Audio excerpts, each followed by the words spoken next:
The rain had stopped just moments ago, leaving the city streets shimmering under the soft golden light of a late autumn afternoon.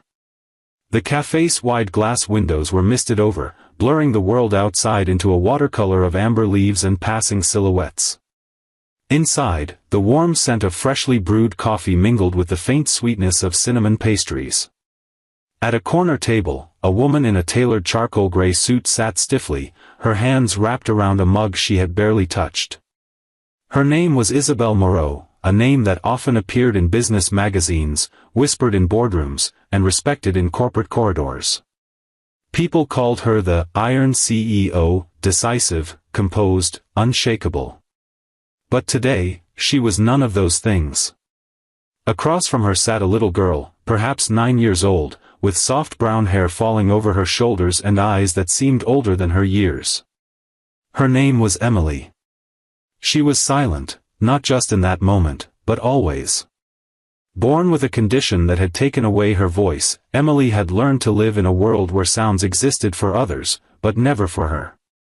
She could hear faintly but not enough to understand words clearly. Isabelle had hired countless therapists, specialists, and tutors over the years, each promising a miracle. None had worked. The girl communicated through shy gestures, the occasional written note, and the quiet poetry of her eyes.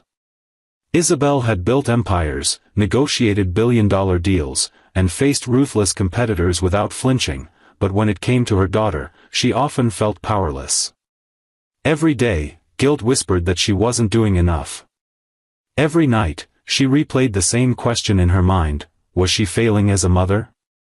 Today was supposed to be a rare moment of calm between them, just a simple afternoon in a café, away from board meetings and the constant demands of Isabelle's high-powered life. Yet even here, silence hung between them like glass, fragile, unbroken, and heavy.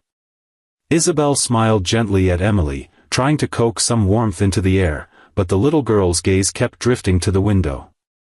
Before we continue, if you believe in kindness, in second chances, and in the magic of human connection, please take a moment to like this video, subscribe to Kindness Thread, and share it with someone who needs a reminder that even the smallest gestures can change a life. Your support helps us share more stories that warm hearts and inspire change. Isabelle was stirring her coffee absent-mindedly when the café door opened, letting in a gust of crisp air and the scent of wet leaves. A man stepped inside, his presence unassuming yet somehow grounding. He was in his late 30s, wearing a weathered brown jacket over a plain sweater, with hair that fell slightly into his eyes. He ordered something at the counter, then scanned the café for a seat.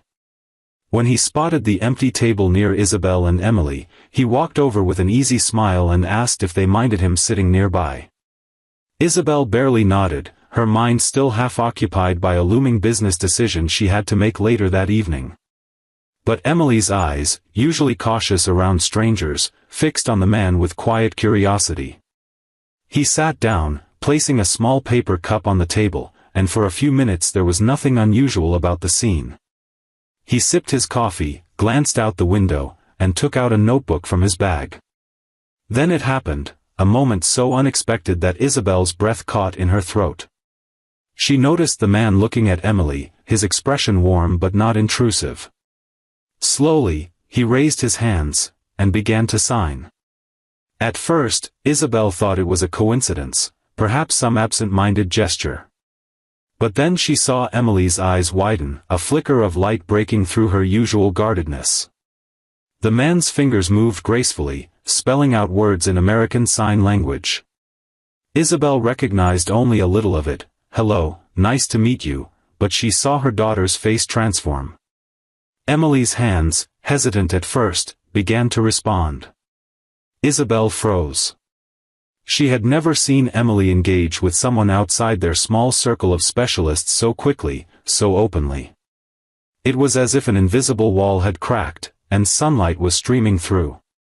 The man's signing wasn't just functional, it was expressive, gentle, carrying a rhythm that made it feel like conversation in its purest form. Minutes passed, and Isabelle found herself forgotten in their exchange, watching as Emily signed faster, her movements becoming more confident. She even smiled, not the polite, guarded smile she wore for the world, but a real one, warm and unrestrained. When the man finally looked up at Isabel, he gave a small apologetic shrug and signed, "I hope you don't mind." Isabel shook her head quickly, words tangled somewhere between gratitude and disbelief. Her voice felt tight when she finally managed to ask how he knew sign language. The man's gaze softened. "My son," he said quietly. "He was deaf. We lost him 2 years ago. But I promised myself I'd never stop speaking his language." The weight of his words lingered between them. Isabel felt something shift inside her. The walls she had built around herself to survive the relentless demands of her life began to crack.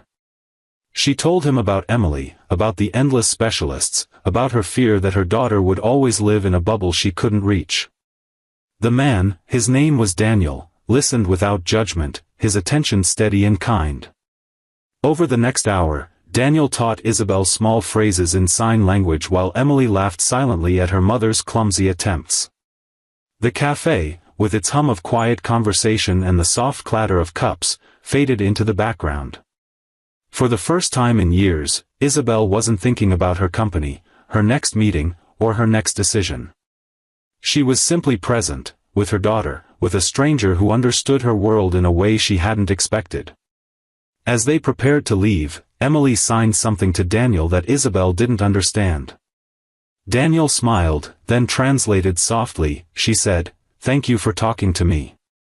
That night, as Isabel tucked Emily into bed, she couldn't shake the feeling that their lives had just shifted in some quiet but powerful way. She began learning sign language in earnest, practicing every evening with Emily. And over time, the girl who once kept her words locked inside found herself opening to the world. Weeks later, Isabel and Daniel crossed paths again, intentionally this time. Coffee became a weekly ritual, then walks in the park, then something deeper. It wasn't about romance at first, it was about understanding, about building a bridge between two worlds of silence and loss, and finding joy on the other side. And maybe, Isabel thought one crisp winter morning as she watched Emily sign a joke to Daniel, that was the true miracle she had been searching for all along. Not a cure, not perfection, but connection. If this story touched your heart, please help us continue sharing moments like this. Like the video, subscribe to Kindness Thread, and share it so more people can believe in the power of small acts of kindness. And before you go, we have a special request. Leave a comment telling us about a time when a stranger's kindness changed your life. Your story might inspire someone who needs it today.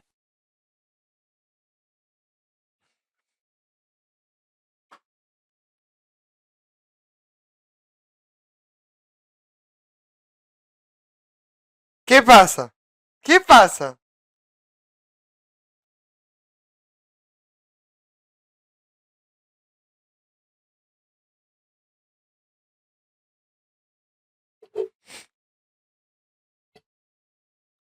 Ay, Dios, Dios, Dios.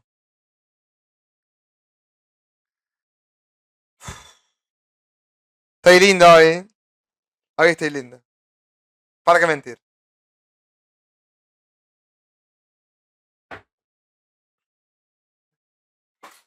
Vamos a ocultar eso un ratito ahí. Dejámoslo ahí. ¿Lo dejamos ahí? ¿Cómo no vamos a dejarlo ahí?